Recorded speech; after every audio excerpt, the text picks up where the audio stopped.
Executive Director Adu, please call the roll. Regent Atwell. Here. Regent Bailing. Here. Regent Delgado. Here. Regent Erickson. Here. Regent Evers. Here. Regent Farrow. Regent Greavy. Here. Regent Hall. Here. Regent Higgins. Here. Regent Jones. Here. Regent Klein. Here. Regent Milner. Here. Regent Mueller. Regent Peterson. Here. Regent Ring. Here. Regent Stile. Here. Regent Tyler. Here. Regent Whitburn. Here. A quorum is present. Thank you. Good afternoon, everyone, and I hope that you all had an enjoyable holiday weekend. We have a busy agenda today. First, we'll be asked to look at the UW System's 2017-2018 annual operating budget. Then we'll take a closer look at the programs and strategic opportunities that exist in the realm of international education. But before that, President Cross has an introduction he'd like to make. President Cross. Thank you, Regent President Bailing. I have a couple I'd like to make. It's my pleasure to introduce Dr. John Coker. John, would you stand up? Where is John? There is John.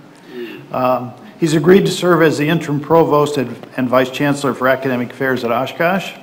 Following Provost Lane Ernst's retirement later this month, Dr. Coker, a mathematics professor, is Dean of the College of Letters and Sciences at UW Oshkosh and has been a member of the faculty at Oshkosh since 1991. This is not Dr. Coker's first appearance before this board. In 2006, he was honored with the Board of Regents Award for Teaching Excellence, the UW System's highest recognition for members of its faculty and academic staff. So we welcome your return, John, and look forward to working with you. I also have a couple of other recent hires that I don't have a lot of information about, but I've met them. I'm going to ask Bernie Patterson to introduce his new Vice Chancellor for Business Affairs and CFO, Christine. Bernie? Happy to do so. I want you all to meet Christine, sitting right here in the back. Christine comes to us from Claire, where she was budget director. She's also had time at River Falls and at Illinois State, all in the budget, policy analysis, and strategic planning. And some time at system early in her career. We're happy to have her here. She's just finishing her doctorate at Illinois State. So let's give her a call.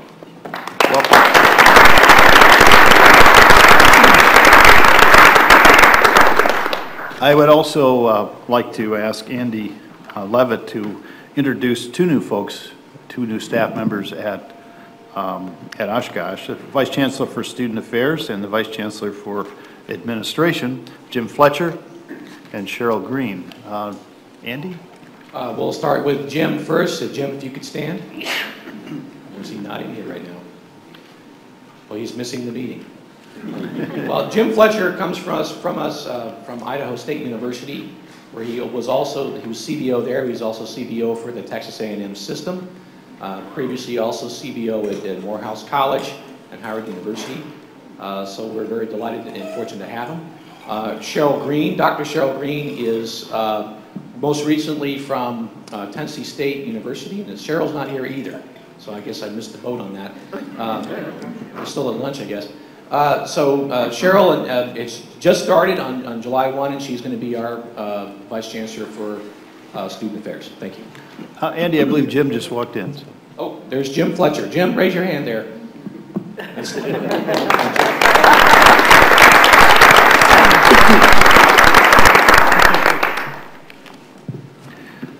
Thanks, Andy.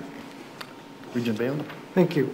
At this time, we turn our attention to the 2018 annual operating budget. There are many moving parts to this budget that we should understand and discuss, and Vice President for Finance, Sean Nelson, is here to help facilitate that discussion. President Cross, can you start us off?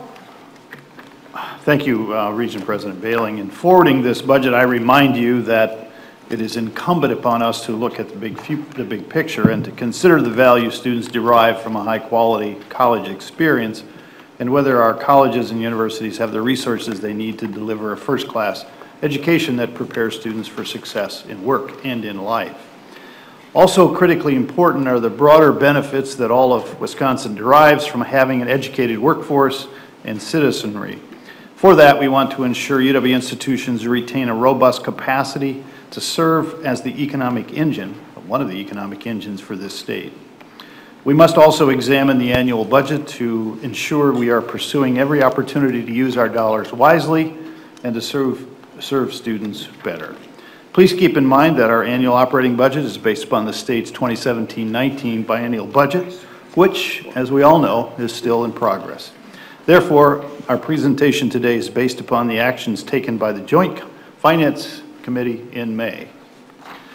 If any changes are made to the UW system funding by the Senate, the Assembly, or the Governor as the biennial budget is finalized, we will report those changes to the board.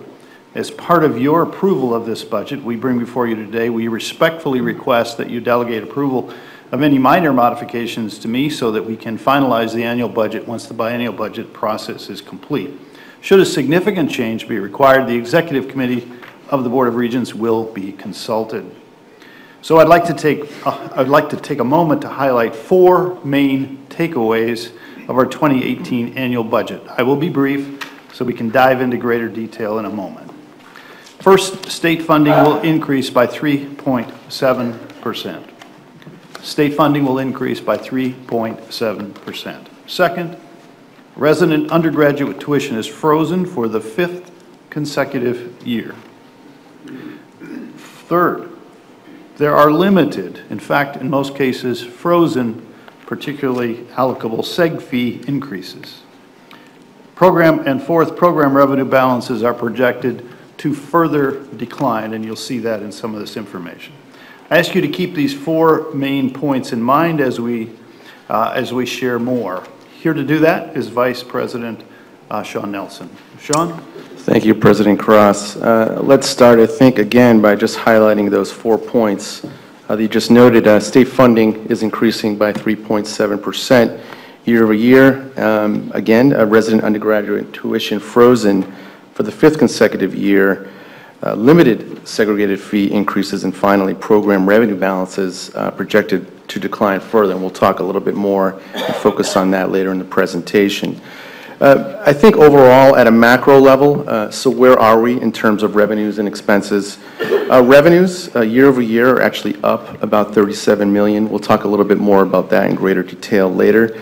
Expenditures, including use of one-time balances, are projected to decrease by about $10 million. And then finally, the planned use of the program revenue balances down by about $113 million. We're going to focus more on some of these changes in the upcoming slides. This slide doesn't look like it's showing up too well. But I can tell you what we tried to do in this is give you a different look of the different revenue sources. I think you'll see if you have your packet in front of you. What we really wanted to highlight is typically we aggregate the GPR and the tuition as one bucket. And what we did here is we pulled it out. That green slice in the top right corner is your general purpose revenue, your GPR, your state support, which is about 17% of the total revenue. So it's one thing we want to highlight as we have these conversations about GPR and tuition and the overall makeup of our revenue sources.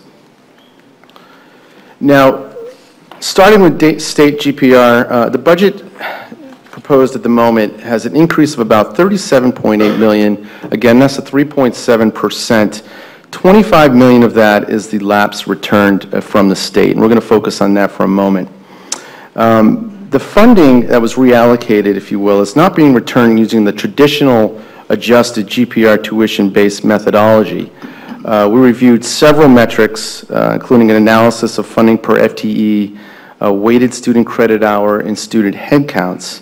We also considered not only the GPR funding for instructional and support services, but total GPR tuition funding to sort of give you a broader view of the overall revenue and how it impacts the campuses.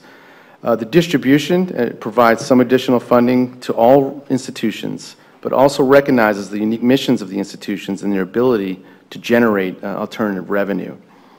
In addition to the $25 million being returned, there's an additional $12.8 million in GPR currently proposed, and 5.2 of that is for debt service, right, for those facilities that are already underway.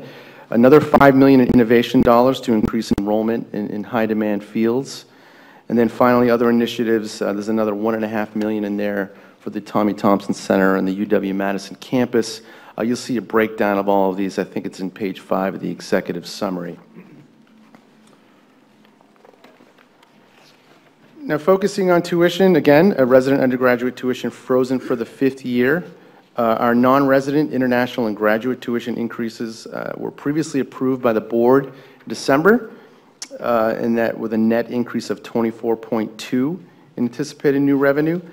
The majority of those tuition increases are at UW-Madison for non-resident undergraduate tuition increases, some enrollment growth, and finally for professional schools, tuition increases as well. Now, drilling down a little bit into GPR, we want to highlight one important facet, and that is that about 20% of overall GPR from the state is to cover debt service. So with about 840 being truly general purpose, with the other being dedicated to that debt service. Tuition revenue slated to be about $1.453 billion this year. However, as you can see, our expenditures will exceed our revenue. And to remedy that, the campuses are planning to spend $56 million in revenue in program balances to reduce that. We're going to talk a little bit more about balances. I think this is an important conversation we need to have about where we're at and what we can do going forward. In terms of auxiliaries, I think most folks know in May of this year, the Joint Committee on Finance voted to hold allocable segregated fees flat until UW submitted a policy to ensure that the classification of those fees is consistent across the institutions. I think the budget presented today aligns with that action. We did, however, have a few outliers, if you will, that were previously approved by the system. Major drivers in the segregated fee rates are funding for debt service, student-initiated increases for mental health services, and also enrollment changes. So a lot of these were approved by students.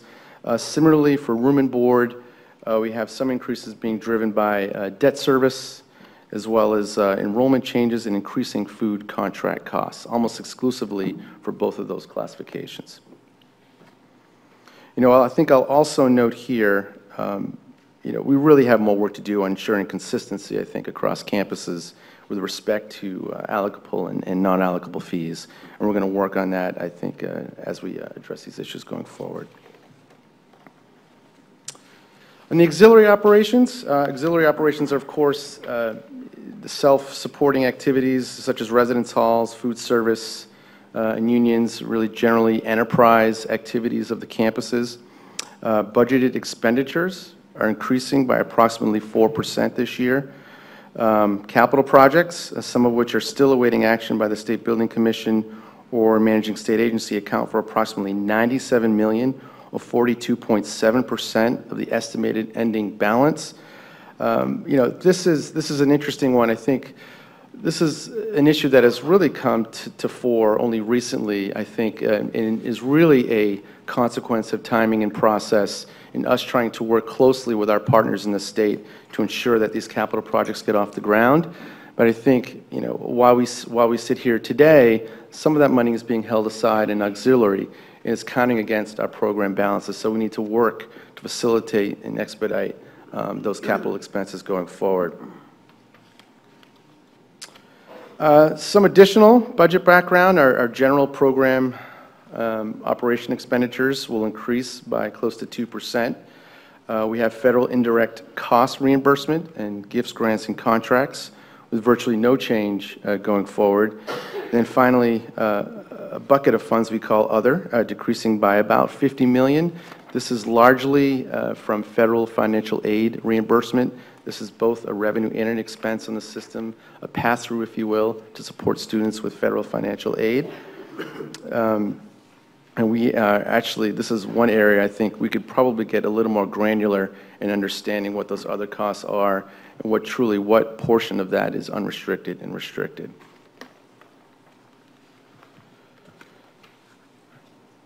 Program revenue balances. We're going to focus a little bit on program revenue balances. Right now, amazingly, since 2012-2013, tuition balances have decreased by 50%, from $200 decreased by $277.3 million over that time period. I think that's very remarkable. However, on the other side of the coin, I think auxiliary expenses and those balances are expected to increase as well. And as I just noted earlier, that's largely a function of some of those capital dollars that are sort of being held, if you will, in escrow until those projects get off the ground. So again, we need to understand that more going forward to ensure that we're not distorting the overall picture of what the available program revenue balances are. If we were to exclude the amounts for capital projects, the auxiliary balance in 2016-2017 would actually be $178.5 million, or a decrease of 5.4% from 2012-2013. I think that's a remarkable takeaway if we were to be able to sort of ameliorate that capital set aside and really understand what is truly unrestricted. Let's take a look at the aggregate of all sources of fund balances so we can see a picture over time here. As we noted, tuition balances will decrease, or estimated to decrease, by $277.3 million, 50.3% between 2012 and 2013. Now, if you take a look at the overall picture, we have all sources in there, right? So we have the tuition GPR, auxiliary GPO, and the federal indirect program. And this is a good picture. However, I will highlight again that auxiliary balances are estimated to increase, again, largely because of that capital set aside. So we need to understand what this picture is long-term, but also know what our long-term planning horizon is to get these balances even further down. So overall, I think we're making progress, but we still have some work to do, particularly, again, on the auxiliary side. While not up for approval today, I think it's important to talk about financial aid and some of the gains we've made on the Wisconsin grant. The Wisconsin grant is, of course, the primary needs-based financial aid program for our residents. They received, slated to receive a $5.7 million increase. This is the first increase since 2010-2011. It accounts for about a 10% increase, which is really quite remarkable. And we could see some of the average Wisconsin grant awards go up from $1,754 to about $1,925. And this is great progress. Again, not for approval today, but important to highlight as one of the components of state support for our students. We have to focus a little bit on the second year of this biennial contract, biennial budget. We don't focus on it as much today because it's not up for approval, but let's talk a little bit about some of those components and what we expect to see. An additional $26.25 million for outcomes-based funding.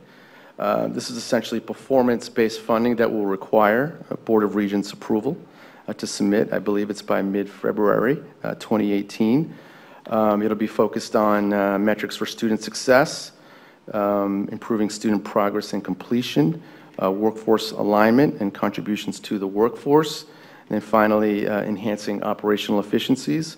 There'll be lots of conversations and discussions going forward and back to this board sometime in February.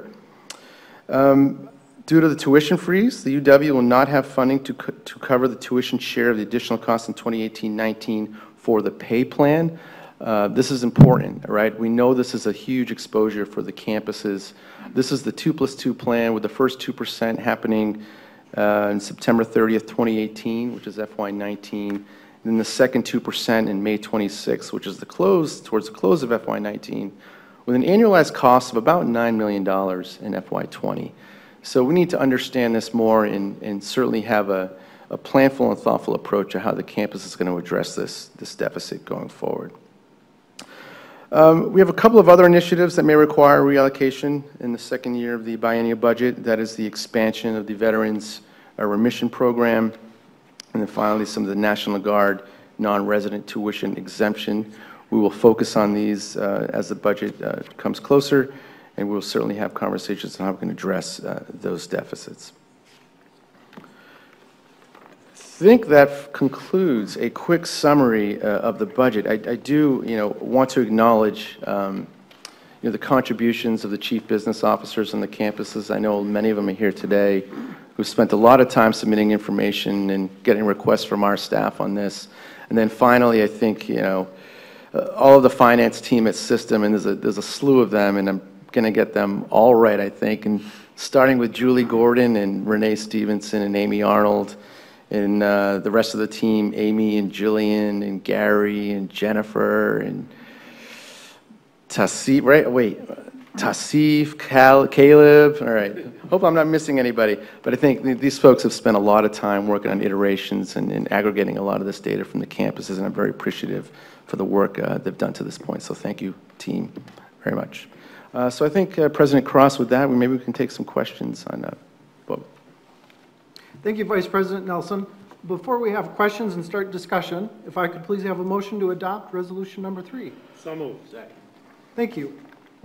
Questions or comments? Questions for Vice President Nelson? Regent Evers. Yeah.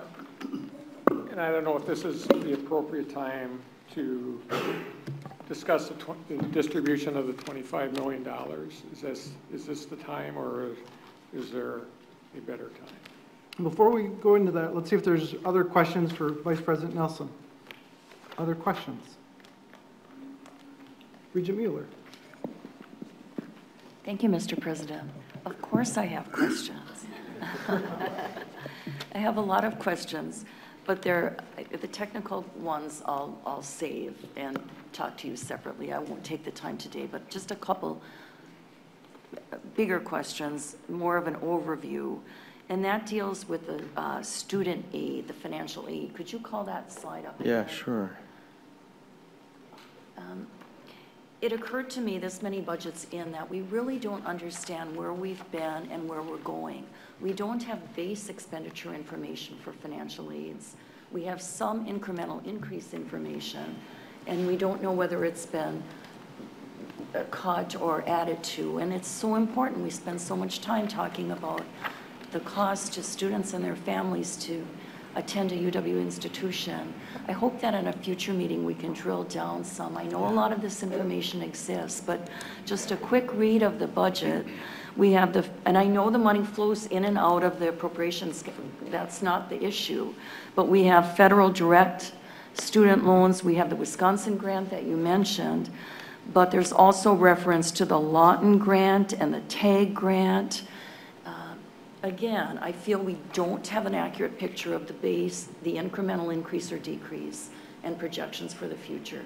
So I hope we can consider that in a future meeting. Good point. Regent Whitburn. Correct me if I'm wrong, President Cross, but when we look at $6 billion all in all funds, $1 billion federal student aid, about? Is that right, Julie? Pretty close. It's a little less than that, I think.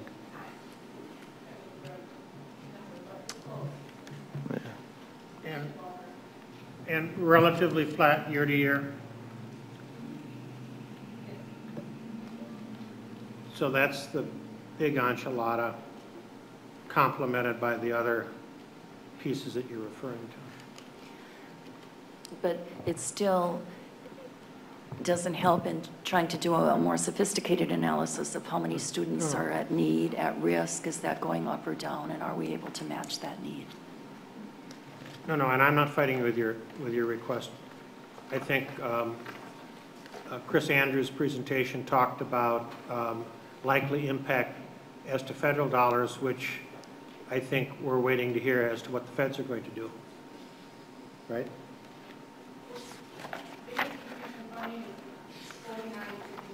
Mm-hmm.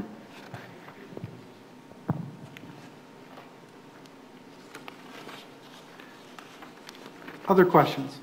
Regent Ring. Could you please pull up the auxiliary in the slide? Sure.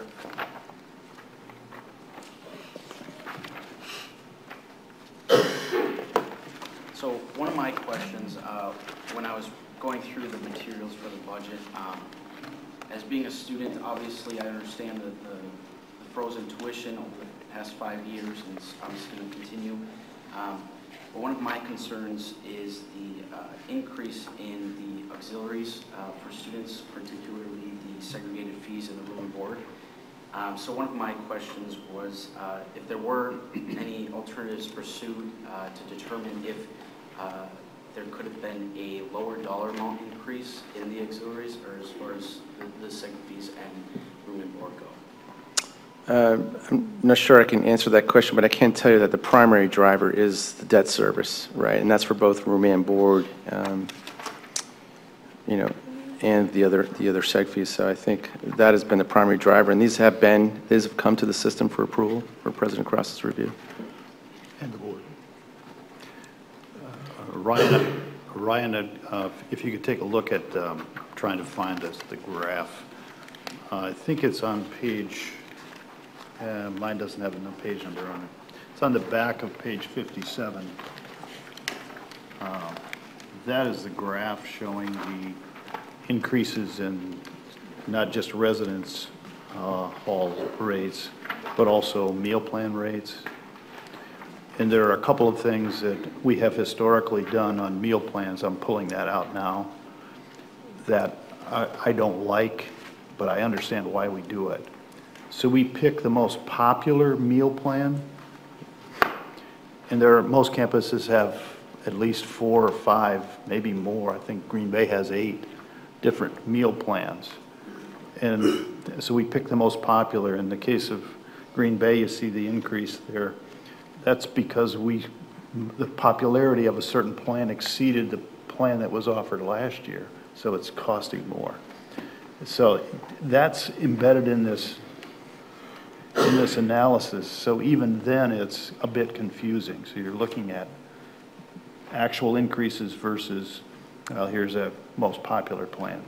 Having said that, on the residence hall side, most of that, and if you see in the red portion of that graph, is for operations. The white portions is principally to cover debt service. That was obviously increases that have been previously approved to cover debt service payments for residence halls. That gives you a little bit of a breakdown on how that's. The third point I want to make is that we have been scrutinizing this aggressively. And I think most of the chancellors are probably irritated at me for pushing back. Justify this. Really? Justify it. And most of that's been directed at Sean and Julie. Thanks for covering me on that. But we've been very aggressive on that. Thank you. Regent Mueller. Thank you. If I could follow up on my colleague's question, if you look at page 36 and 58, those are the comparisons, fees on page 36 and room and board on page 58 that you were just discussing. And I can appreciate what my colleague is asking because it's hard to, it's a little topsy-turvy. There's no pattern here in terms of anything. They don't look the same. I know it's based on historical decision-making, but I can appreciate his question in terms of this does show where we've been, but in terms of where we're going. Some schools are so fortunate that they don't have to have any increase, but others a significant increase. And your answer, President Cross, is that you're working aggressively at it. Yes, and I think if you look at page 36, when it comes to the segregated fees, both allocable and non-allocable, if you look at this, boy, it seems like from 963 to 1580, that's quite a differential between campuses. But embedded in that are historical decisions about how to pay for debt, and that's what's distorting that variance. Was that a fair? It is. I mean, we should add too, some of those increases are student approved increases for mental health services. I think we had 3 or 4 campuses come to the system with those increases. I think that was Madison, River Falls, and there's a third one, but I can't remember which one it was. The mental health issue. Which one, Julie? Stout? Oh. Stout, yeah. Chancellor Gao, go ahead and approach.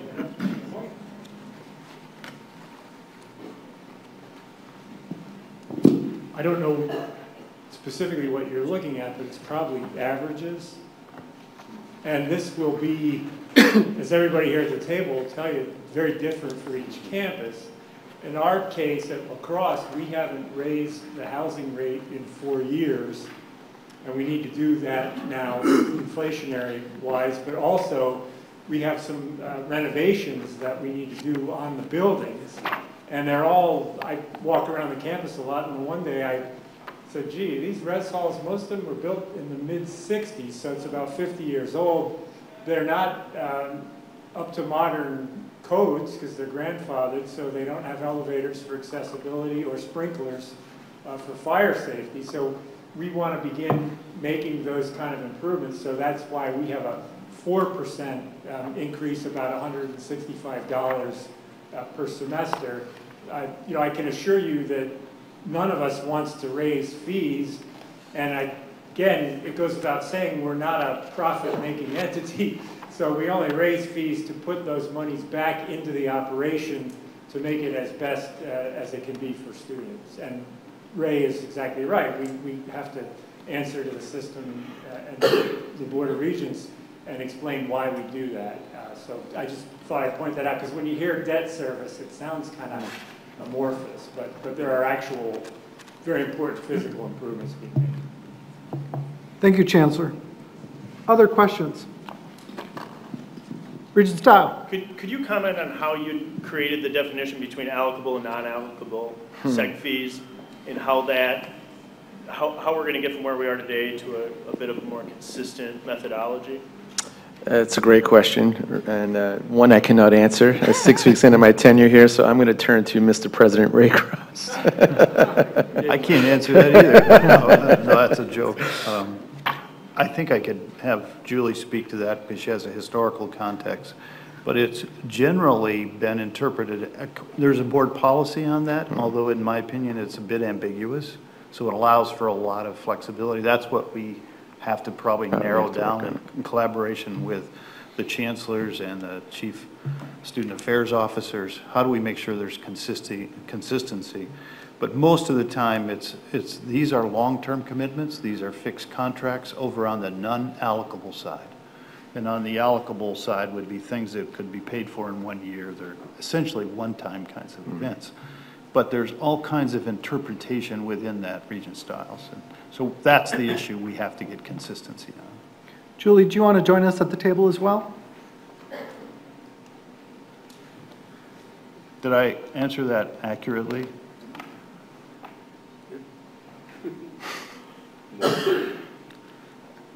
Yeah, exactly. Julie, was there anything you wanted to add to that? No, I think you've covered it. There's just, I think there's not only a board policy, but we have a system-wide policy as well that's been revised a couple times. But there is that ambiguity in it that allows for institutions to determine where best to place something. And each of the chancellors works with their student governments then to approve those budgets going forward. And a lot of this is the back and forth with the student government representatives in those organizations to determine how best to fund them as well. Thank you. So if I may point out in your booklets, in your materials, beginning on page 37, there is a breakdown for each campus and the seg fee approvals, what we're seeking for each campus throughout the whole system. So you can see that campus by campus. And then perhaps a little enlightenment on page 46, table D3. That begins breaking down the allocable and non-allocable portion of that fee. Historically, I think it goes back a couple of years, and then what we're seeking in this year. So you get a sense of some of this as it breaks down allocable and non-allocable. Julie, I believe this is the first time we've done the allocable, non-allocable breakdown to the board. Presented it this way. Is this the first time? I think it is. Is that right, Sean? Yeah, that's right.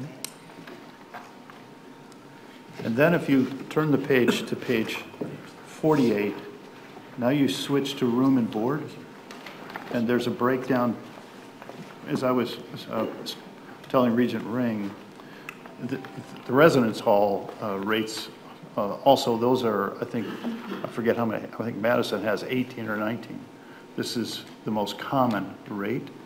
And then the meal plans this is the most popular. Did I describe that accurately? You did, and on page 50 then, we provide all of the meal plans. That is another change this year. In the past, again, as President Cross said, we provided the most popular, and now you are able to see all of the meal plans that you are actually approving.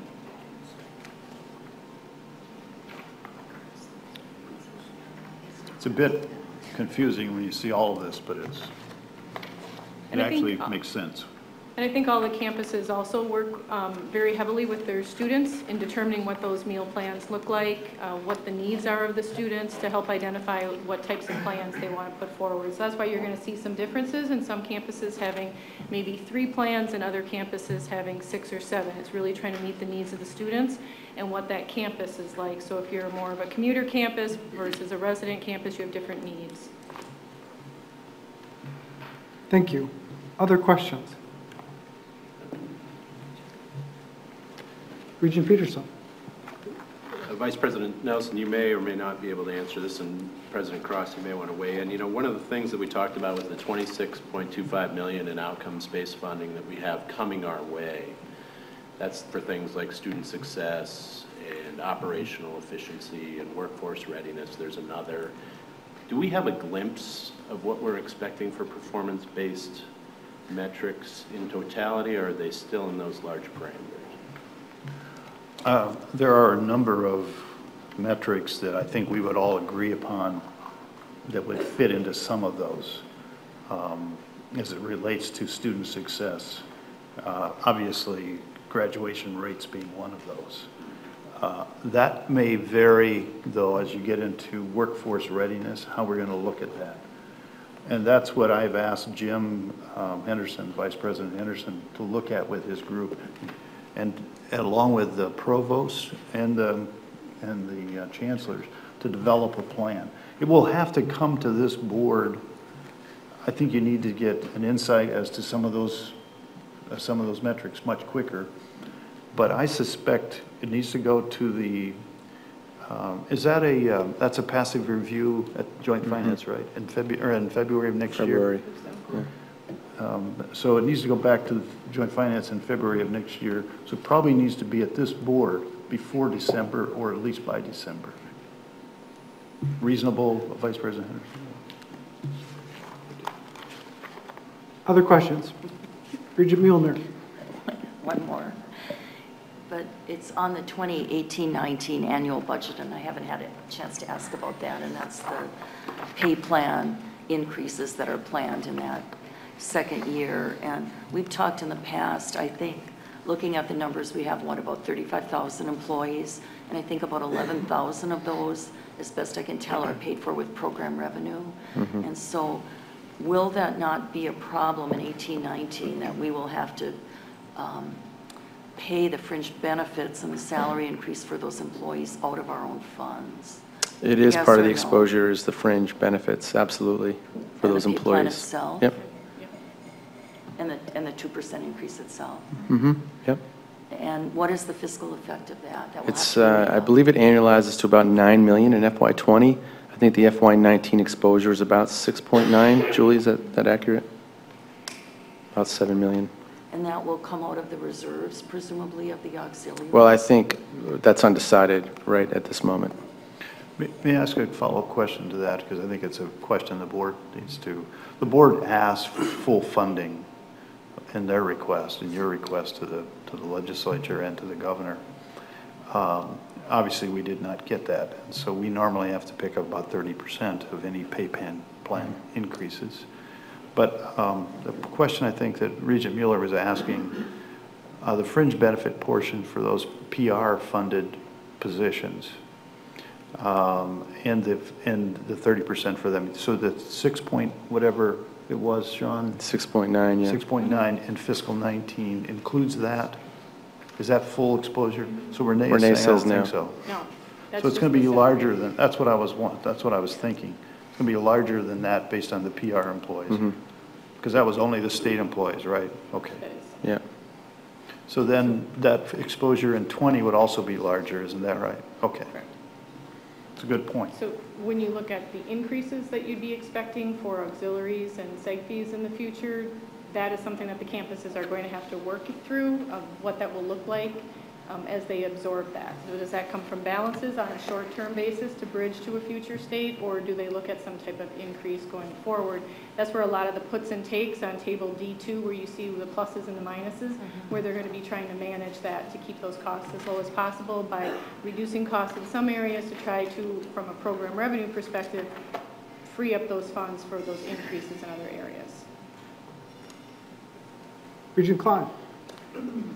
Thank you, President, Region President Bailing. In looking at the fund, the use of the program revenue balance is $113 million. I guess we're drawing down our surplus now. We'll be at, if I'm looking at this right, $521 million. Have we received feedback from the legislature or from the governor's office on, you know, the rate at which we're drawing down those balances, and whether or not some surplus balance is something that ought to be maintained as a, you know, as just an operating cushion, or are we getting close to where we're supposed to be? Do we know the answer? President Cross? And I'm going to jump back and forth here with help from, when the Joint Finance Committee reviewed this a couple of years ago, they set up these percentages. And as I recall, Julie, it was by fund. So that they didn't say this was exactly what we had to have, but if we go over that percentage of our expenditures in that fund, and I believe it was 12%, isn't that correct? Is that in general and auxiliary, or was that just in general? It's across all. It was across all funds. Oh, every fund? I didn't realize that. For the ones that we report on. Okay. The tuition, auxiliaries, general program GPO. operations. So if we go over 12%, we have to report that. And in October, we'll provide that information, which campuses will have to report on each of those funds when we provide that information in the October board meeting. Correct, Julie and Sean? So you'll have a sense of where that is. Now, is that where we should be? That's never been established, clearly. But on the other hand, most of us would argue that given the volatility in our budget, it probably should be higher than that. And that's part of our challenge. Regent Whitburn.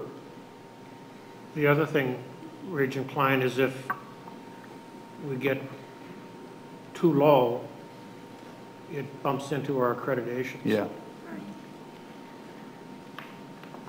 B, there is not a consistent standard across higher education in America to date as to what's okay and what's not okay, and that was part of the puzzlement in the legislature when this came up 4 years ago. That said, you know, having appropriate reserves in place that are reasonable is of paramount importance going forward, so that if we should have a downturn economically, we wouldn't be belly up. One of the differences around the country on this question of what's the appropriate reserve is this business of bonding. Our bonds have the full faith and credit of the state behind them. In some systems of higher education, the bonds are held by the institution without the state behind them. So then the standards of financial strength vary. May I just add to Regent Whitburn's point? HLC, our accrediting body in the Midwest region, recommends a 40% budget reserve. And that includes those institutions that have bonding authority and indebtedness. And since we don't have that, that's not a very useful number for us. Although most of us would like to have 40% in reserves. Go ahead, Regent Klein. Thank you. I guess my follow-up to this would just be to say, I would love to see, I think this is great work this year by the system administration. I would like to see us focus on what we think the surplus or the reserves or the cushion ought to be, because I think we should be educated to that as a board, and then I think we need to make sure public policy makers are also educated to it. It relates, in my mind, maybe not true, but to to the importance of this board eventually being back in the business of setting tuition rates. And I think that's really important. So it seems to me, maybe at some other point in time, we could discuss that. May I just follow up with that? If you turn to page 10, table A2 for a moment. There are 2 points I want to make about your comment. If you look at the column June 30th, 2018, estimated ending balance, this is total program revenue fund balance. I do not like to use the word cushion or plus slush fund.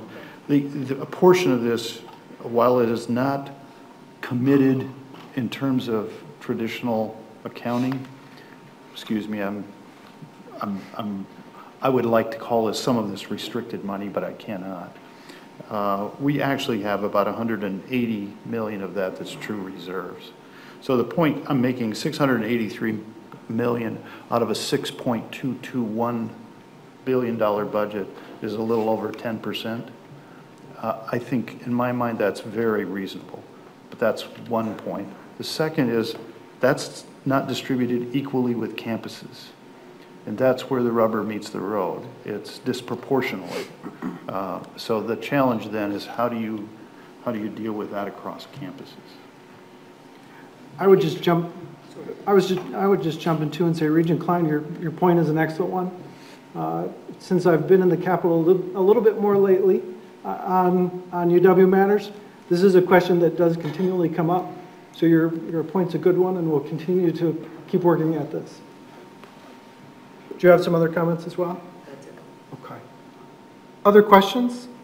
If I may just follow up on that. Sure. I have received compliments from legislators about our ability to address this and to be open and transparent about it. If there aren't other questions, let's jump back. Regent Evers, I know you had some questions on the reallocation.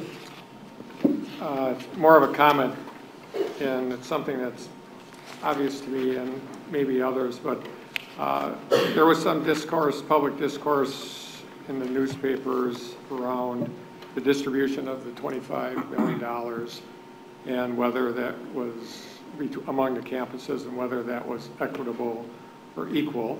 And I think the system was attempting to do it equitably so that campuses that possibly struggle more receive a greater proportion. And if I'm king, I would say that equity is more important than equality. But in turn, the basic observation for me is this: $6 million or $25 million is probably about a drop in the bucket, maybe a little larger than a drop. And if there's any controversy in my mind, it's around the issue that 17% of our budget comes from the state of Wisconsin directly. If it was higher, if there was a greater investment on the part of the state, we probably wouldn't be having this discussion. So that was my comment. President Cross. I'll take a moment to try to explain some of this. On page 19, if you would take a look at page 19. And you'd also put your finger on table A4 and A5. And then we'll jump between 19, 20, and A4 and A5, which is on pages 12 and 13. If you look at page 19, it's a breakdown of the third column from the left is the GPR tuition operating base plus the use of tuition balances. This board over the last 3 years has worked hard to give Madison the ability to generate revenue in new ways and the freedom to do that. In doing so, they have eliminated the cap on out-of-state or non-resident tuition on non-resident students. They have adjusted the tuition, and you saw that approval earlier today. That's in your packet, the tuition adjustment for non-resident students, for graduate students, professional schools, et cetera. So if you look at Madison's line across the top, next to that, you see that their budget last year was $797, plus they drew down $15 million in their tuition balances. This is GPR tuition only. Their operating budget last year was $812 million. This year they anticipate that being up $37.5 million, an increase of about 5.5%. So then the next column shows how the $25 million was redistributed, one time kind of redistribution.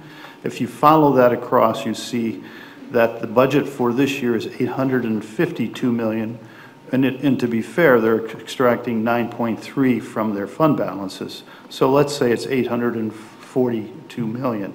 That's a $30 million increase apart from that.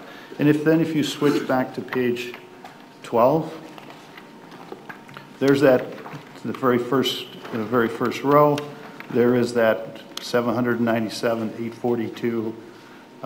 So working on the 842 alone, that's a 5.7% increase in Madison's budget apart from this, which is a reflection of what this board has allowed the chancellor and her team to do in terms of increasing tuition for out-of-state students, professional students, as well as increasing non-resident enrollment. It's a reflection of expanding her flexibility. If we were only redistributing the money and not giving the campus the flexibility it needs to address that challenge, then I would be seriously concerned. The last thing we want to do is negatively impact the flagship of this system. Additionally, across the page, on page A5, the auxiliary operations fund for Madison has increased by 7.3%. My point in showing you this is, as it relates to GPR, I think that is the largest increase. The money you see in system-wide includes the $5 million that will ultimately get distributed to the campuses. There are other monies there that will be distributed as well. So that 5.7 is actually probably going to go up. In addition to that, the point I'm getting at here is that Madison received about 44.7% of the budget of our overall budget last year. This year, our budget is going down from 6.231 to 6.221, and they're receiving about 45. It's about 1.1% more of the budget of our overall budget. Overall. So from my perspective, I think this is an adjustment that we looked at. It was timely in that we're working only with the $25 million in new money, and we focused on the amount of state funds per student, per FTE. We looked at that through 6 different windows. That cannot be the only thing you look at. You also have to look at total revenues per student. You have to look at how that breaks down in other ways. In total number of students, be they in-state, out-state, you had to look at that as well. So we attempted to make those adjustments with those ideas and through those lenses. It's a little bit of an explanation, Regent Evers, on why we did that. Regent Mueller. Thank you, Mr. President.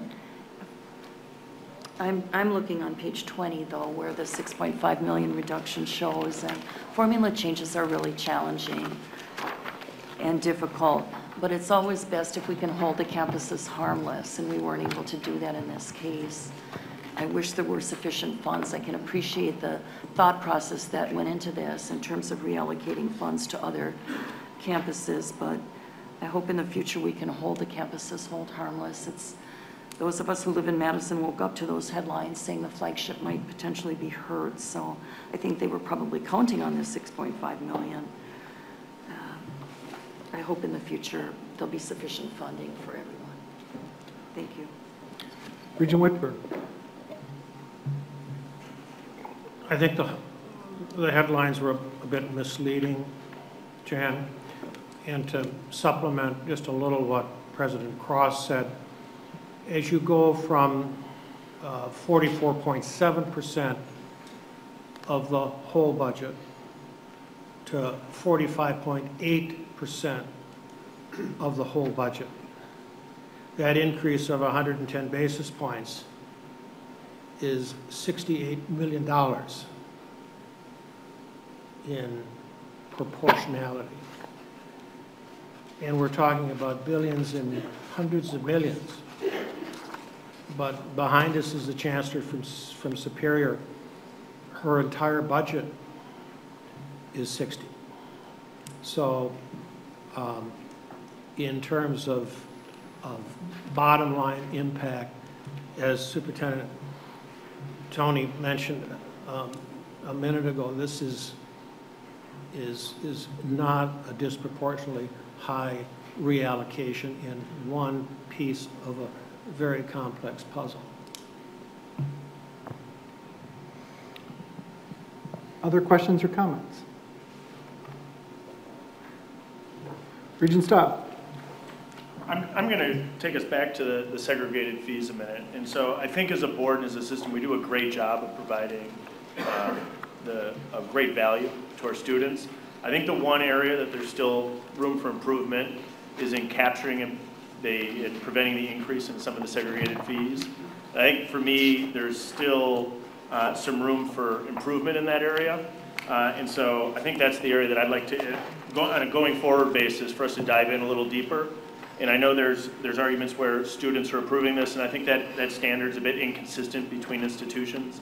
The allocable versus non-allocable, I think that's the right standard, but I think there's areas where there's inconsistencies yet between our institutions. And some of the increases in these seg fees, I feel like could be more closely tied. And I'm uncomfortable with where we're at with the increase in the seg fees at some of our institutions. That's a good point, and we'll make a note of keeping our eye on that going forward, along with some of the other good suggestions we've had this afternoon. Other questions or comments? May I come in? Yeah, President Cross, go ahead. I share that concern, and I think most of the chancellors do as well, if not all of them. How do we do this more thoughtfully and carefully? I just want you to know, Regent Stiles, that we agree with you. We have been aggressive on that in this year. What we have inherited, and some of it is very appropriate, I'm not arguing that. The historical indebtedness of some of these projects is something we're living with. So. Right, I think there's been improvements made. I'm just noting I think there's room for even more improvement by the time we get next year, so I appreciate the thought. We agree. Agreed. Any other questions or comments? If not, we've got a motion on the floor in a second. Everybody prepared to vote? Let's do a roll call. Regent Atwell? Aye. Regent Bailing? Yes. Regent Delgado? Yes. Regent Erickson? Yes. Regent Evers? Yes. Regent Gravy? Yes. Regent Hall? Yes. Regent Higgins? Yes. Regent Jones? Yes. Regent Klein? Yes. Regent Milner? Yes. Regent Mueller? Yes. Regent Peterson? Yes. Regent Ring? Yes. Regent Stile? No. Regent Tyler? Yes. Regent Whitburn? Yes. 16 ayes, 1 no. Thank you. Moving next on to the agenda. This afternoon, we're going to take a closer look at international education and the programs and strategic opportunities that exist for the UW system and the people of this state. As you know, global education and global thinking have been identified as priorities in the 2020 Forward Strategic Framework. Today, we'll have an opportunity to learn more about international education in the UW system in a presentation led by Provost Lane Ernst of UW Oshkosh. Afterwards, we'll have time to discuss and ask questions. As we heard last month from our own Regent Tyler, these varied international relationships help our students and they help businesses in the state by growing employment opportunities and growing trade. Even small businesses are increasingly turning to the international marketplace to grow their customer base. To get us started, here is Vice President Jim Henderson.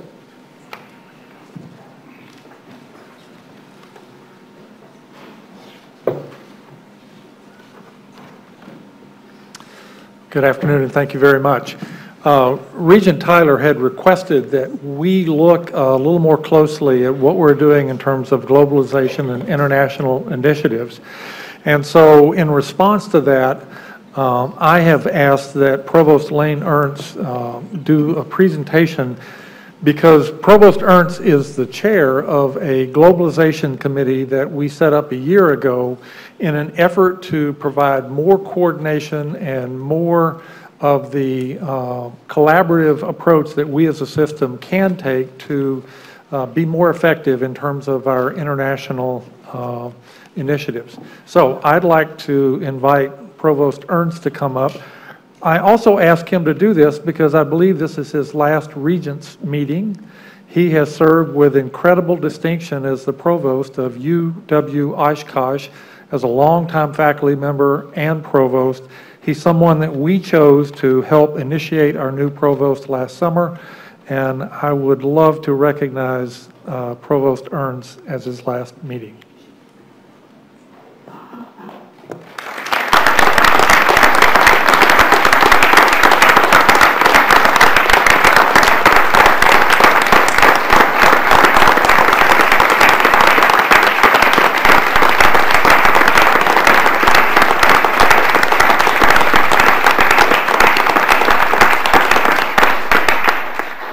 One should never get 2 standing ovations in a lifetime. The one last meeting was enough, believe me. The ink is still wet on this presentation, so I'll try to get through everything, but as Vice President Henderson said, this grew out of a very active discussion that we had at the last meeting with one specific program run by River Falls in northeastern China at Heilongjiang. And while that was an important program, what it really did is gave us an excuse to look at, take a broader view at our programs across the system and see, first of all, what we're doing, and then what might we be doing in the future as we move forward in this area. And I appreciate the fact that you stayed around after the budget discussion to hear this, so thank you very much for that.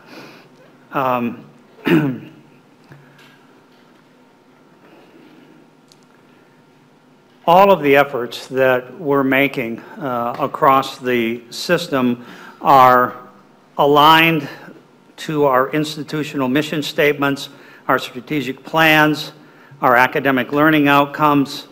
The aims of the programs are to improve student preparation for an increasingly global society and economy.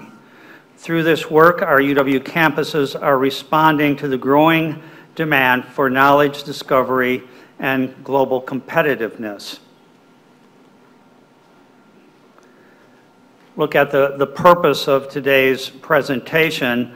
I'd like to examine the importance of international education, not only for our campuses, but also the system and the state of Wisconsin.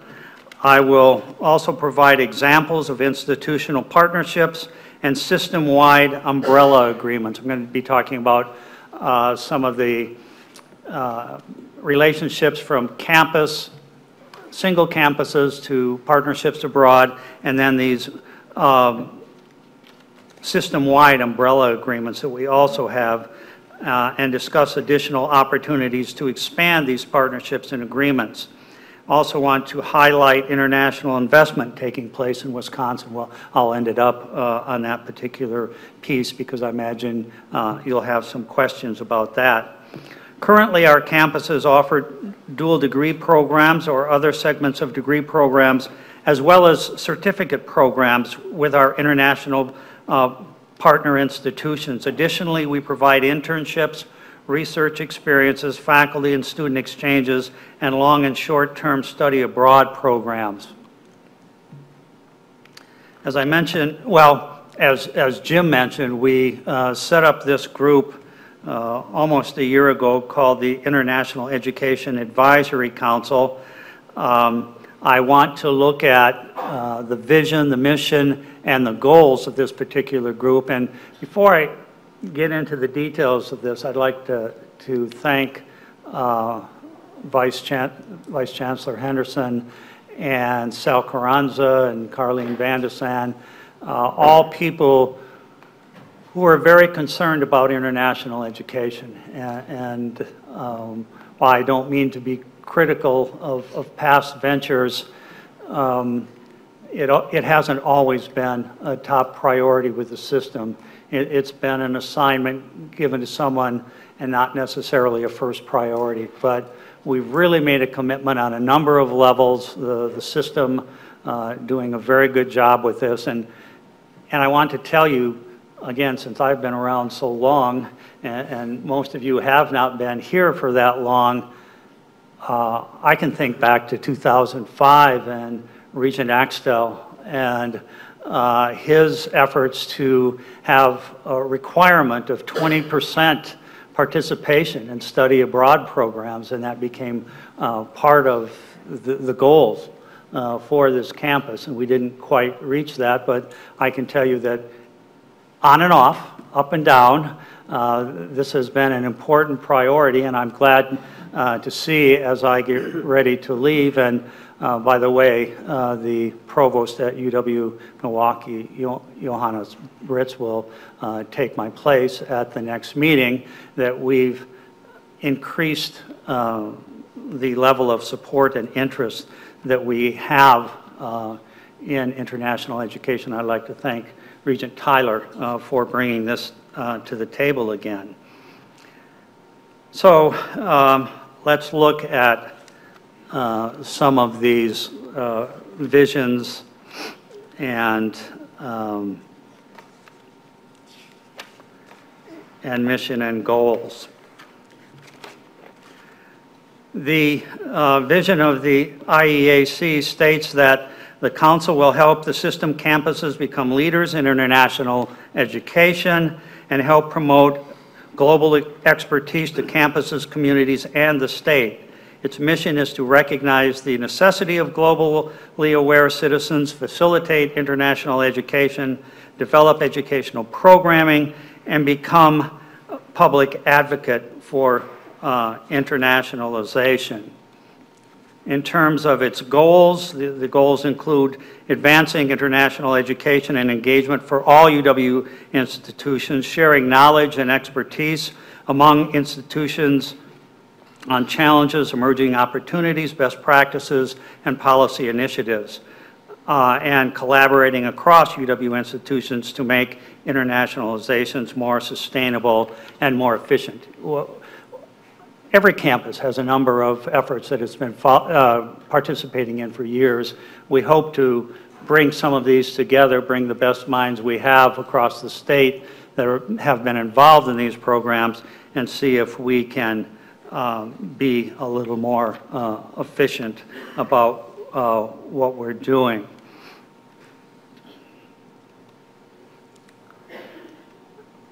Looking at programs and the internationalizations of universities, want to say that effective internationalizations goes beyond the traditional study abroad programs and international student enrollment. It requires a comprehensive institutional commitment that also includes the development of a rich curriculum, internationally focused research opportunities, creative faculty development, and active strategies for institutional engagement. International partnerships and activities abroad are garnering increased attention, energy, and support on many campuses. But they need to be accompanied by intentional strategic planning and the development of high-impact practices surrounding global learning outcomes. This is where we are today with some of our umbrella agreements. And again, umbrella agreements just meaning system-wide agreements that we have with a number of countries. And here you can see 8 of them that are have been on the books, some for quite a while, others relatively new. I'll pick 3 of these out to focus on them a little bit. Germany, we've had a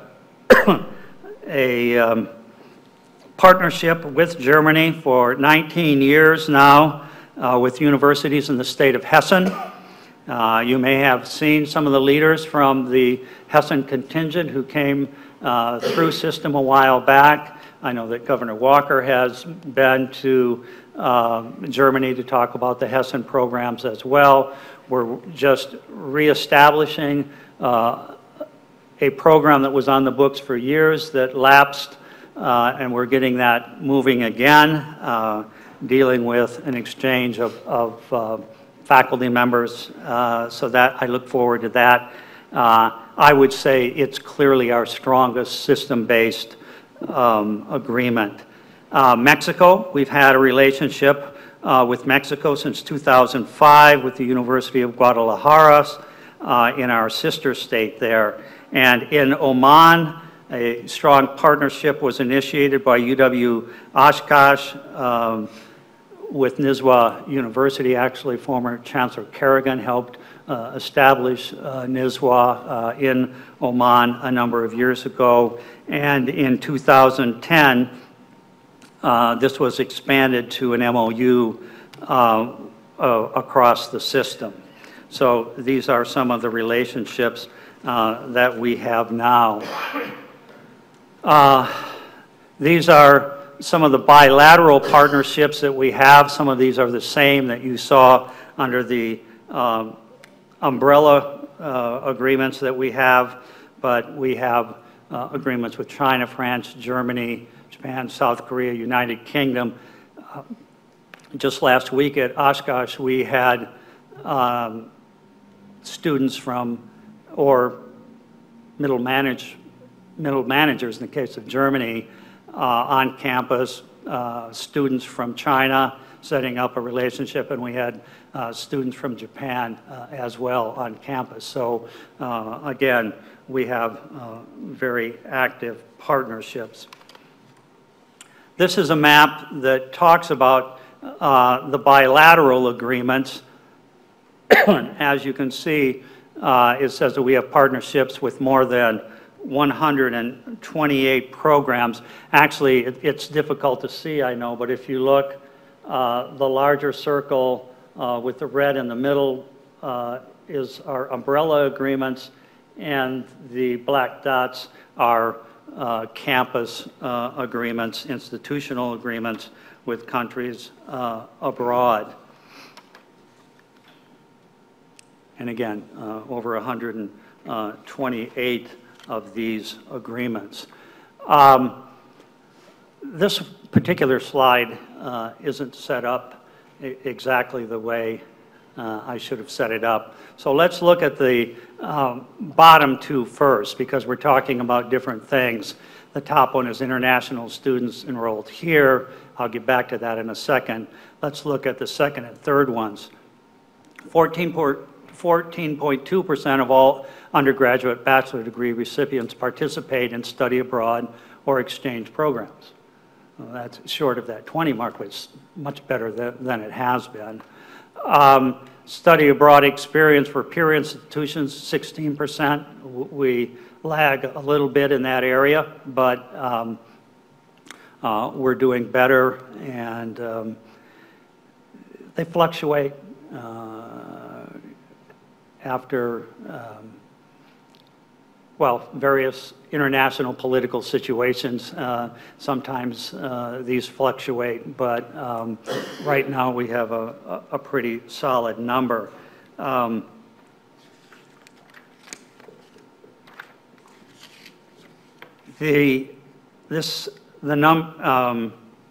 Three programs again that I'll talk about that, or three areas of the world that we have students going to. Central and South America is a big destination point for students. 16% of our students go there, primarily concentrated in Costa Rica, Ecuador, and Brazil. Asia is the largest with 18%.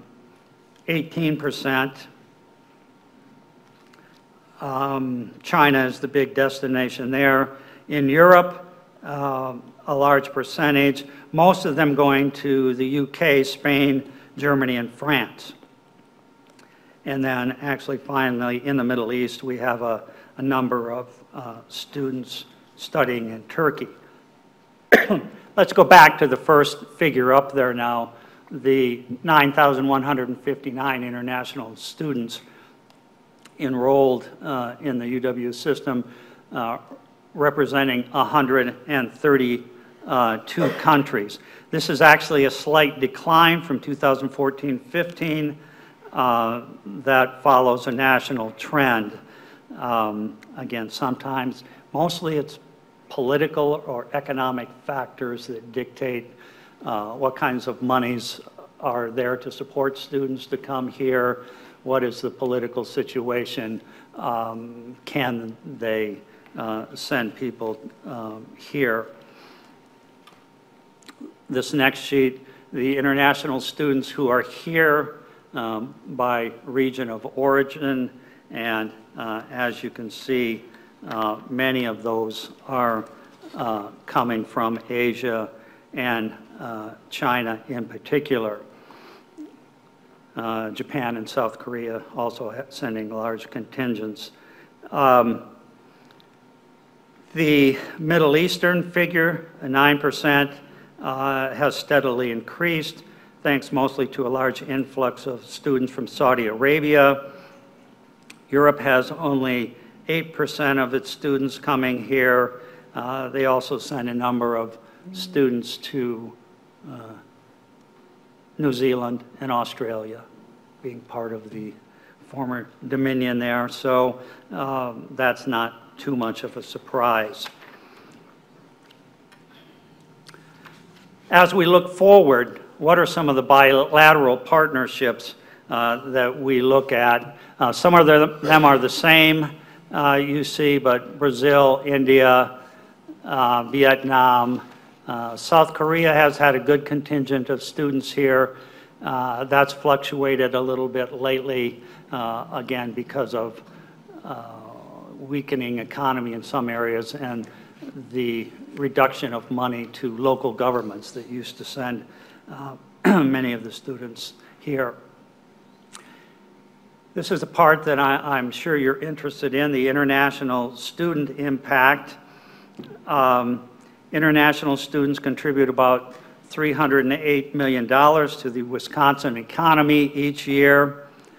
The second one is a national statistic, but if we look at it, 3 U.S. jobs are created for every 7 international students enrolled. If we extrapolate that out to the Wisconsin example, we would get more than 4,000 jobs created or supported in Wisconsin's economy last year. And while the economy is important, it's one of the main reasons we're looking at this today, I also want to mention the academic and cultural contributions that are so important. Diversity is an important part of what we do in the academy in Wisconsin in higher education, and this is part of that diversity of thought and culture, and just the many conversations that international students bring to the table and the lifelong relationships that begin. Personally, my professional life was turned around when, just before I was due to graduate, I went on a 2-month trip to Japan, and that changed everything that I was doing with my life. I've remained a scholar of Japan since that time, and as I get ready to leave the administrative part of my duties, I'm retiring, and the first thing I asked for and received from my wife was a year to finish my book that I've worked on for so many years and just haven't had the pieces of time to write, but I still get back to Japan on a regular basis. So these are important things. If you know people that have gone abroad and seen the impact on their lives, it's a very important part of what we do. Here is a map, again, difficult to see, but the different flags representing where some of the foreign countries have a direct investment impact on the state of Wisconsin. You can see that there are 57 countries involved, 408 parent companies in 181 cities, 77,000 people employed, $30 million in sales. This map here and this information comes from a project of the UW System Task Force on International Economic Development led by Gilles Bousquet and David J. Ward. From this chart, you can see that, you can almost see, just take my word for it, the biggest FDI in Wisconsin come from Germany, Britain, Canada, and Japan. This is a clear area of opportunity for diversifying with increased direct investment, particularly in China, as a number of the campuses know already.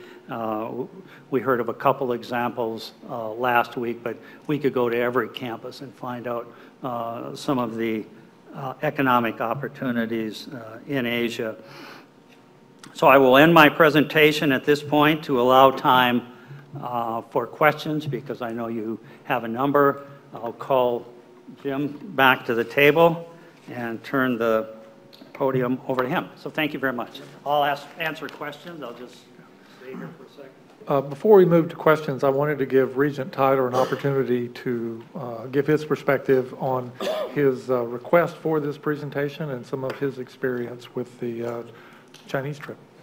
Well, first of all, thank you for allowing time for the presentation. I want to shout out to Dave Bruchart and Chancellor Van Galen and Carolyn Brady, who were three of the individuals that were kind of key to me getting involved in this and kind of opening my eyes. I think what became clear to me that it probably wasn't clear is the opportunities that exist, and I'll probably ask Brian to comment in a minute, but our company is a little tiny company. 10 years ago, if you would have asked me, are we going to be doing work internationally, I would have kind of chuckled and said, well, that's kind of a joke.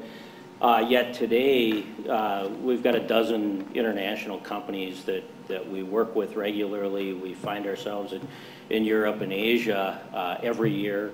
And you know, we're a company of, you know, between 250 and 300 people. So I think what's happening is the world's getting smaller, and it's not just getting smaller for big companies, but also for small companies. And I think there's some huge opportunities out there. Had the opportunity to travel with Chancellor Van Galen and a number of representatives from some of our institutions doing career fairs in the Heilongjiang province. What's interesting about Heilongjiang, it's far northeast China, sandwiched between North Korea, Russia, and Mongolia. Have a climate very similar to ours, have an agricultural base very similar to ours, have a manufacturing base very similar to ours. And what's interesting is they have a dialect in Chinese that's very similar to ours as well, where, you know, we have a Midwestern twang, which is considered the non-dialect dialect. In Heilongjiang, their dialect is the non-dialect. So when people study language, they go there. So I thought that was interesting as well. Lots of opportunities. So one of the first meetings that we had was with 10 or 12 institutions from Heilongjiang. And I'm thinking, okay, we've got 13 institutions, 14 institutions that are trying to connect with a dozen institutions over there, and does this really make sense? And after a bit of discussion with those leaders from those institutions, I just asked the question, would it make sense for the Department of Ed in Heilongjiang to have an agreement with the University of Wisconsin as opposed to each of these institutions trying to connect individually? Now, I understand that international work is a lot more complex than one state and one province.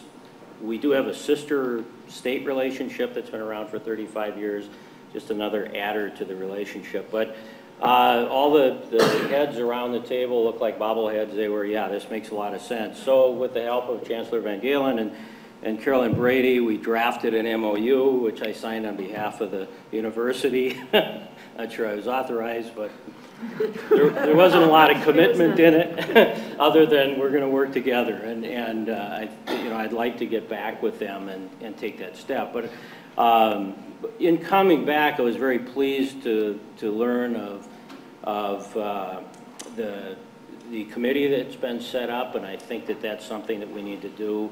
I'd certainly like to encourage the Chinese relationship, and part of the reason is because I don't see a lot of potential organizations, people, governments, whatever, wanting to come bring us money. But that is the case in China. They want their students to come here. A degree from the University of Wisconsin for a Chinese student is incredibly valuable. And they're willing to pay the $35,000 premium over what their cost of education is to come here, because that's the value. So I think there's an opportunity to help, not solve our budget issues, but help us with more international attendance, and I think it may be a piece of the puzzle going forward. But even more importantly than that is what the student outcome is after they graduate and they go into the economy and they start in their company. They're the ones that has Chinese experience, or they have relationships with students that they've attended school with. I think those are the really important things, and that just increases trade, and that's good for everybody. So I'll end it there and say thank you for the opportunity to bring this forward. Thank you, Regent Tyler. Regent Stile, did you want to jump in as well? Sure, I'll jump in. I couldn't be more supportive of this program overall. Maybe just a couple comments, and I'll follow up with a question. One, from an economic standpoint, really, this economically is an export. So if you think about it in that context, really, it's the economic impact in Wisconsin, depending on how you think about it, could be viewed as a $300 million export that the University of Wisconsin system is doing, and that's an incredible benefit to our economy. The second piece is the benefit to our overall workforce in Wisconsin. So compared to Regent Tyler, I work at a larger high-tech manufacturing company in Wisconsin. We have operations across the state, but we also have them globally. And I think of a simple example, our international head of engineering is located actually in Wausau, Wisconsin, our facility in Wausau. And he's a graduate of UW Platteville's engineering school. And on a regular day-to-day basis, he's working hand-in-hand with peers inside our company in the engineering hubs that we have in Milan, Italy, and in Shanghai, China.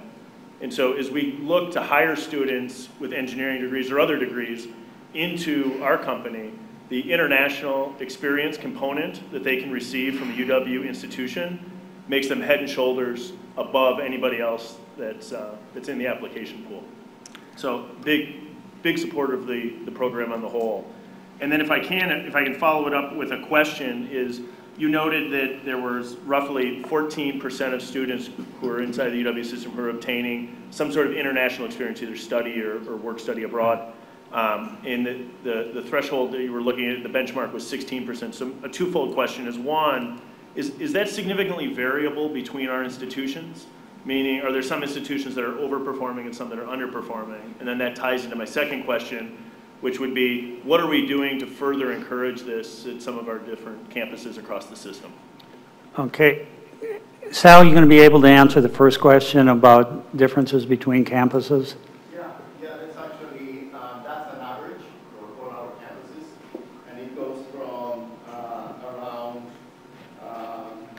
17.1% for Stevens Point and Stout, 21% for Madison. Obviously, we can expect Madison to have a much more robust level of opportunities, to about 3.2% for UW Blackfield. So it varies in the opportunities that students have. What we're talking about is once the students are only baccalaureate recipients. So the percentage of baccalaureate recipients that during the 4 or 5 years that were in our institutions had the opportunity for a study abroad experience. And the average is 60% for our peer institutions. So yes, it varies. And there's opportunity there, as you mentioned, to increase the opportunity for a lot of our students. That could be economic, that they might not have the funds to be able to allow. Sure. I'd like to speak to your earlier comments as well. I'm a historian by training. You say, why didn't they bring up someone with more of an economic background, a business background? These are not unrelated. These are not mutually exclusive. I wouldn't be here in the state of Wisconsin if it hadn't been for the College of Business Dean at UW Oshkosh. He intervened when the history department wanted to hire someone else. But this was 1987. Japan's economy was going great guns, and he wanted someone to come and develop exchange programs with Japan. Because what he told me was, our students do really well on the written examinations.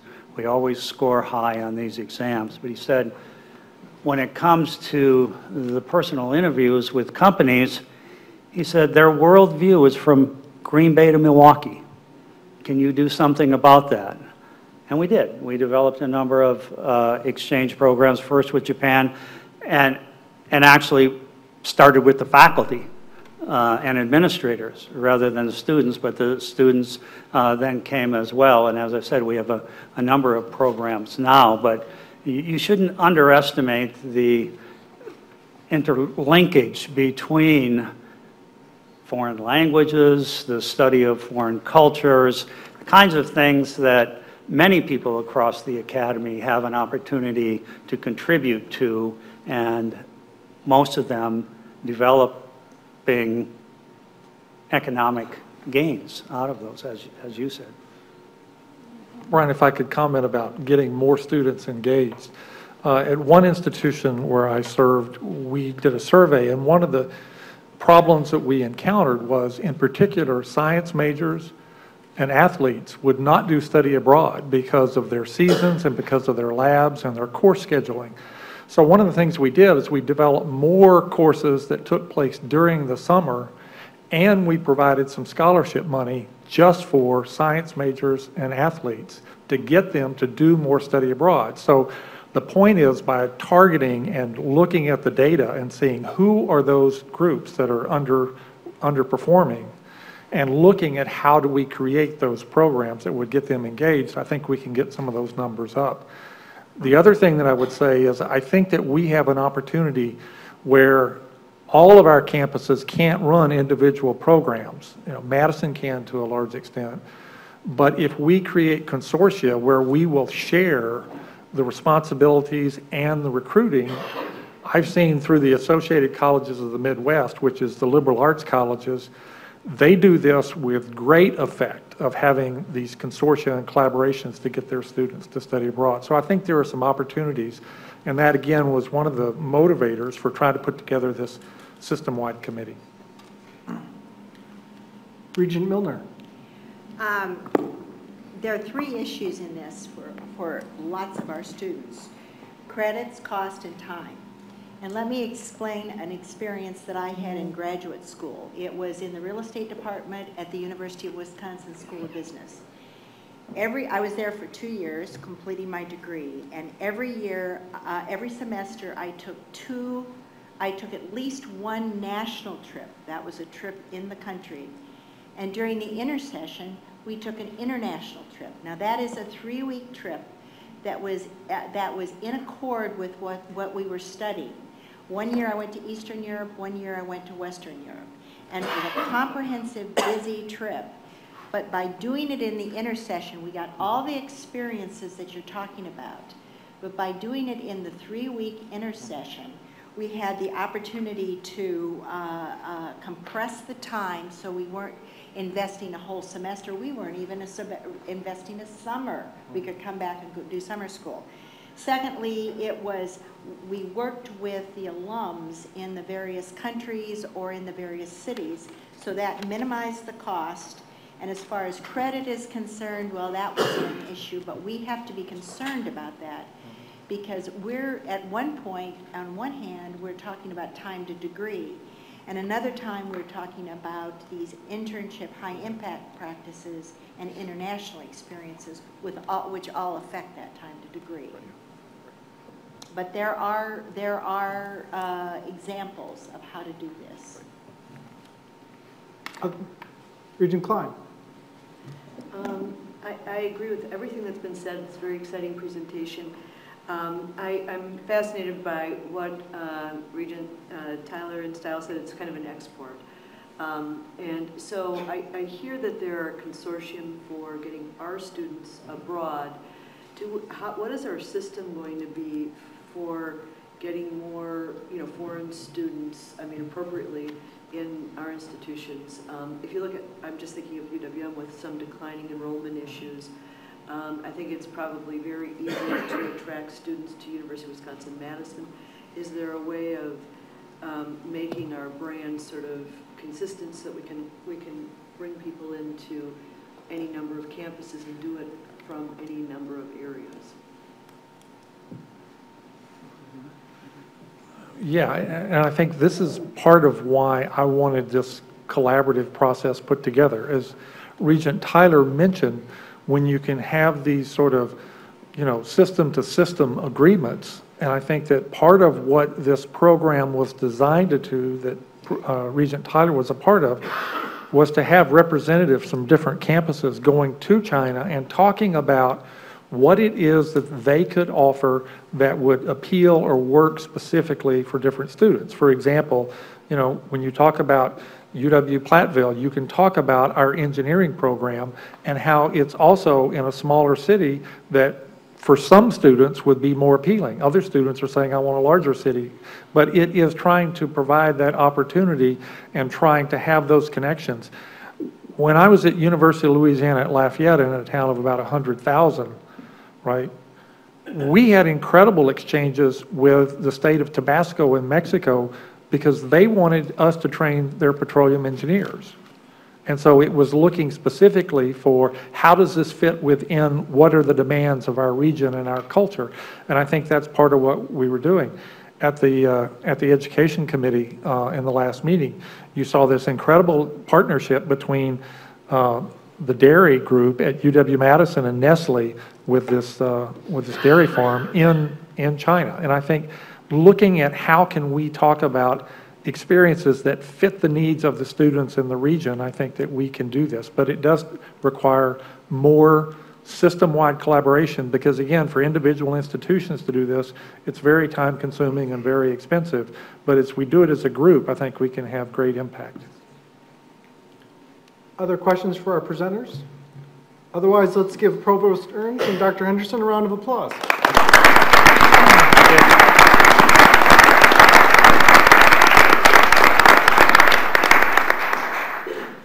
Thank you. Now I'd like to ask all board members to stay in place while we complete the roll call on the motion to go into closed session. After we go into close, Regents will relocate to the Sonata Room. Vice President Peterson Now, we'll now offer up perhaps what's the longest motion in Region history to go into closed session. I move the Board of Regents move into closed session to consider the naming of facilities at UW Eau Claire as permitted by Section 19.851F of Wisconsin statutes, to consider an amended compensation agreement for the UW Madison head basketball coach as permitted by Sections 19851C and E of the Wisconsin statutes, to consider salary adjustment for the UW Madison provost as permitted by Sections 19.851C and E of the Wisconsin statutes, to confer with legal counsel regarding pending or potential litigation as permitted by Section 19.851G of the Wisconsin statutes, to discuss candidates for or consider a recommendation for the employment of a new executive director and corporate secretary, Office of the Board of Regents, as permitted by Section 19.851C of the Wisconsin statutes, to consider personal histories or disciplinary data of specific persons which, if discussed in public, would likely have a substantial effect on the reputation of such persons as permitted by Section 19.851F of the Wisconsin statutes, and finally, to consider annual personnel evaluations of chancellors as permitted by Section 19.851C of the Wisconsin statutes. Thank you. May I have a second? Second. Second. Executive Director Radu, roll call vote, please. Regent Atwell? Yes. Regent Bailey? Yes. Regent Delgado?